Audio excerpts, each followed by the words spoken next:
Hey guys, this is Mark Hutten, and I haven't been real good about answering questions on my YouTube channel because honestly I haven't had time, but I feel like I need to start doing that. And so a couple times a week, I'm going to scroll through the comments from my subscribers and start looking for some good questions. And so I want to address one now. This is from a guy on the autism spectrum, and I'm going to just summarize basically what he's asking. Uh, he's basically asking, he says, my NT wife accuses me of having an anger control problem. And he says, yeah, and honestly, he agrees with that. And he's wanting to know what he can do about his anger. Well, first of all, it is exceedingly common for people on the autism spectrum to have anger control issues. And that is largely due to a lot of unpredictability in their life. If you have ASD level 1, you have mind blindness, emotions blindness, some executive function deficits, and anxiety. And often that is just a rough way to live life. And sometimes the result is anger, which is always a symptom of something underneath. So if we want to look at what to do with your anger, we have to recognize that anger is like an iceberg. And when you see the tip of the iceberg, that's the anger. But underneath, as you probably know, the iceberg is much larger below water level. You know, it's 10 times as big as the tip. And so anger is a symptom of something. That's the first point. So we need to look at what is driving that anger because it's not the core issue. It's a symptom of the core issue. So it could be anxiety. It could be maybe you just feel vulnerable in the emotional sense. Maybe you're going through some type of grief or depression. Maybe you have been hurt, perhaps even from childhood, by being on the receiving end of so much disapproval through your, as a child and teenager, and now as an adult with your NT wife. It could be a self-esteem issue. Maybe you feel powerless at some level, and so your anger is a way to try to regain some power. Maybe there's a lot of fear going on in your life, and so you cover up that fear with anger. So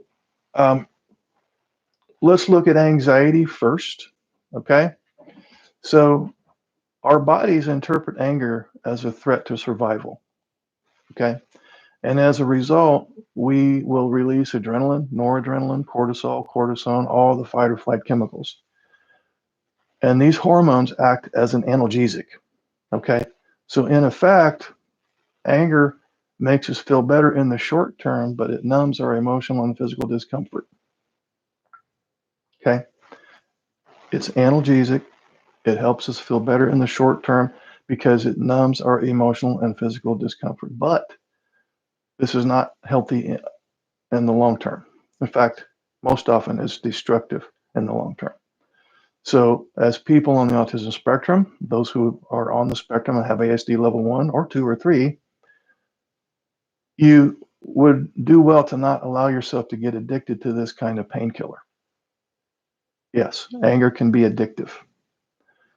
If we do, then outbursts of anger become a way of life, a daily occurrence. And sad to say, for too many people on the autism spectrum, it's already become a way of life.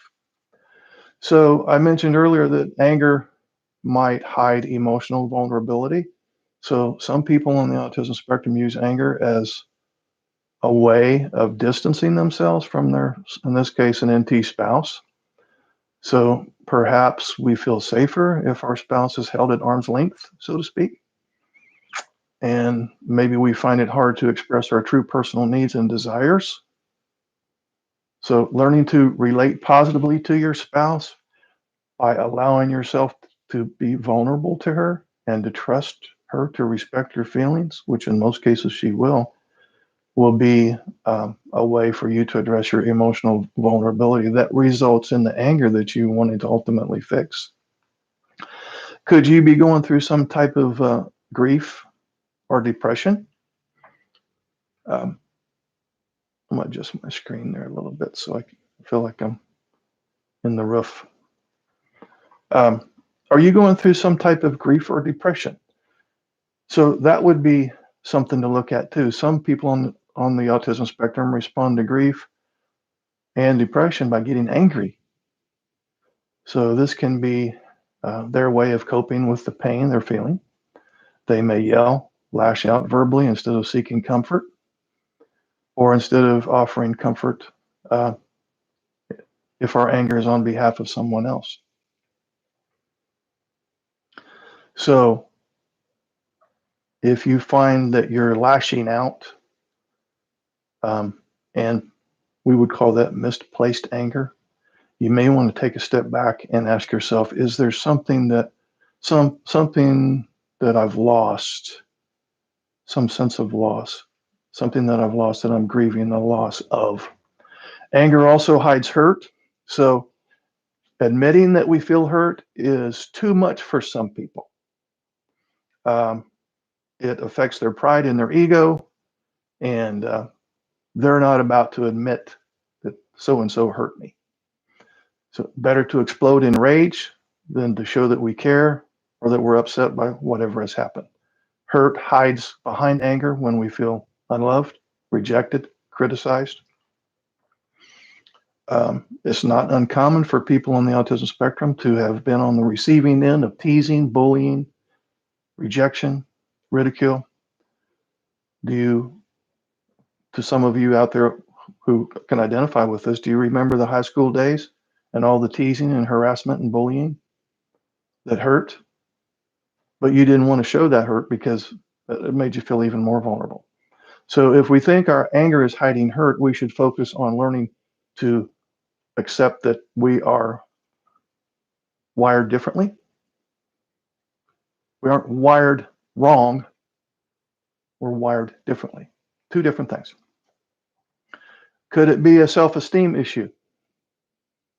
A person on the autism spectrum who's been experiencing anger control issues for many years may admit to himself, if not to others, that he oftentimes struggles with self-esteem. In fact, it is not uncommon at all for me when I'm working with people online, specifically the guys with ASD. Oftentimes their sense of self-worth is in the toilet, quite honestly. And he may have internal dialogues that revolve around any minute now, somebody is going to insult me. I'm at work and now I'm expecting somebody to uh, say something that I will download as being critical. And so these internal dialogues can occur even in someone who leads an outwardly successful life. Sometimes this inner dialogue or self-talk is what drives us to achieve, quite honestly. So I'm going to prove these people wrong. They think that I'm incompetent. I'm going to go the extra 10 miles to prove that I am. But so, yeah, if you're doing a lot of compensatory things, trying harder, working harder because you don't feel like you're good enough, and you have to be perfect and you have to operate at 100%, that's a sign of low self-esteem, which might be driving your anger. Could it be a sense of powerlessness? Again, as I mentioned earlier, with mind blindness, emotions blindness, executive function deficits, anxiety, sensory sensitivities, and so on, we have so much unpredictability in our life that in order just to keep from going crazy, we have to create as much predictability as possible. How does that usually happen for somebody on the autism spectrum? He will have a bunch of rules. He'll crave structure. He'll thrive on routine. He will hate change. He will especially hate surprise change. He will want to stay hyper-focused on his special interest as an anxiety reduction strategy. And when you're hyper-focused on your special interest, you're also hiding from the world because you feel like you don't have any power or control. Is that what's going on? Because if it is, that's going to come out as anger. Lastly, we should probably talk about the difference between anxiety and fear. Anxiety is I'm afraid of something, but I'm not sure exactly what it is. Fear is I'm afraid of something and I know exactly what it is. So the most common feeling that hides behind anger is fear. But unless we are developing a habit of mindfulness, which is making ourselves aware of our emotions as they arise, it's going to be real hard to identify the emotions lurking beneath your anger. So, our best indication of what those emotions may be is to consider how we feel about ourselves at the time we are not feeling angry. Does that make sense?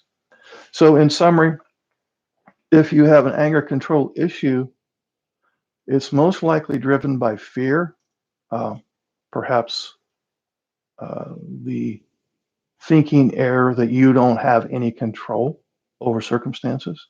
Could be a self-esteem issue. It could be a childhood issue where you were um, rejected, ridiculed, criticized as a child. Maybe your parents viewed you as a problem child. Maybe your teachers viewed you as a problem student. And maybe now your NT spouse is viewing you as, you know, insensitive, uncaring, selfish, narcissistic, and so on. So you've been on the receiving end of disapproval for so long, there might even be a sense of shame involved, um, which comes from toxic guilt. Healthy guilt is I did something wrong. I recognize it as a mistake. I don't intend to do that. I'm going to learn from that mistake and not repeat it. Toxic guilt, which I find this a lot in people on the autism spectrum, they feel like they're always making mistakes. They're always making social errors. They're always messing up, which leads to toxic shame, which is because I make all these mistakes, therefore I am a mistake. They take it as a personal identity at this point. That could be driving your anger. Are you grieving the loss of something? Are you depressed? Do you feel vulnerable in the emotional sense? And could it be that just generalized anxiety is driving that anger, and it's easier to feel anger than it is anxiety? All of these emotions will have certain levels of distress or eustress. There's there's distress, which is the kind of stress we don't like. There's eustress, which is the kind of stress we do like. Like if you enjoy skydiving, that's going to be stressful, but it's a good kind of a stress. But as far as anxiety about life and social things and emotional things, it's less painful to feel anger than it is anxiety. So is that what's going on? So I know I didn't answer your question directly, but I do want you to begin looking at what's going on behind your anger. That's the whole point of this. Okay. And then I hope that that will get you started. So um, let's do this, guys. Since I'm always short on time, it seems, I'm going to be doing more of these live videos because I feel like I'm just getting too many questions to just keep ignoring them. I'm not actually ignoring them. It's just I really need to have 3 or 4 of me to keep up with the pace. But anyway, that's my problem, not yours. So let's do this with this video right here. We'll let this kind of be the foundation.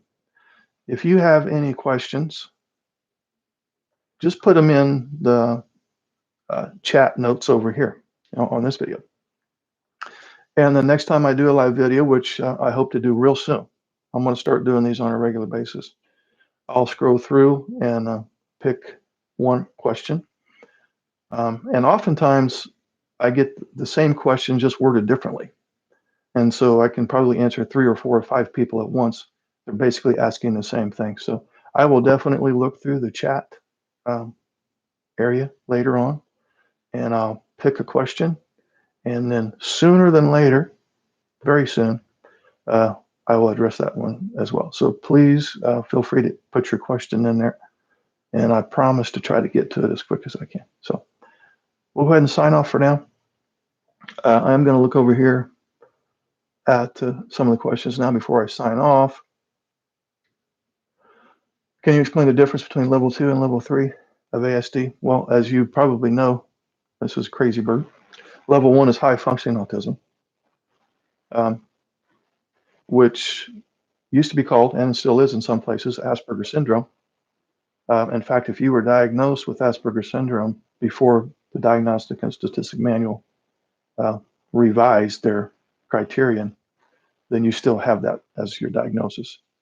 Um, level 3 was full-blown autistic disorder, and then level 2 is somewhere in between. So with respect to the different levels, what we're talking about is level of functioning in the social and emotional realm of things.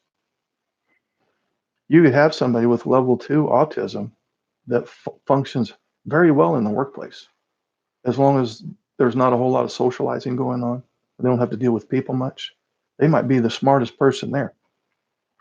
But when you get them away from their special interest and into something that's laden with a bunch of social and emotional nuances, they're a fish out of water. And that's when their symptomology really reveals itself. And that's when you can really tell that something's off. So they're very intelligent, super high in logic, and that's their saving grace when it comes to dealing, especially with an NT wife who is real high in social and emotional intelligence and high in social and emotional skills and high in social and emotional needs. And the ASD husband, to use this as an example, he's down here. I mean, he's smart, probably smarter than me, but he doesn't have the capability to match her in the business of emotional reciprocity, and that causes a lot of problems. Um, so I think with that, guys, we'll sign off for now. And but thank you for that question about anger, and also thanks for admitting that you have an anger management problem. Because some of the guys that I work with, he gets accused of having emotional dysregulation, to use a fancy term, but he doesn't see it. Well, this guy that asked the question that I answered today, he sees it and admits it and wants to work on it. And so, great, good for you, buddy. So we'll sign off for now, and we'll be doing this again soon. Thank you for your questions and comments over here.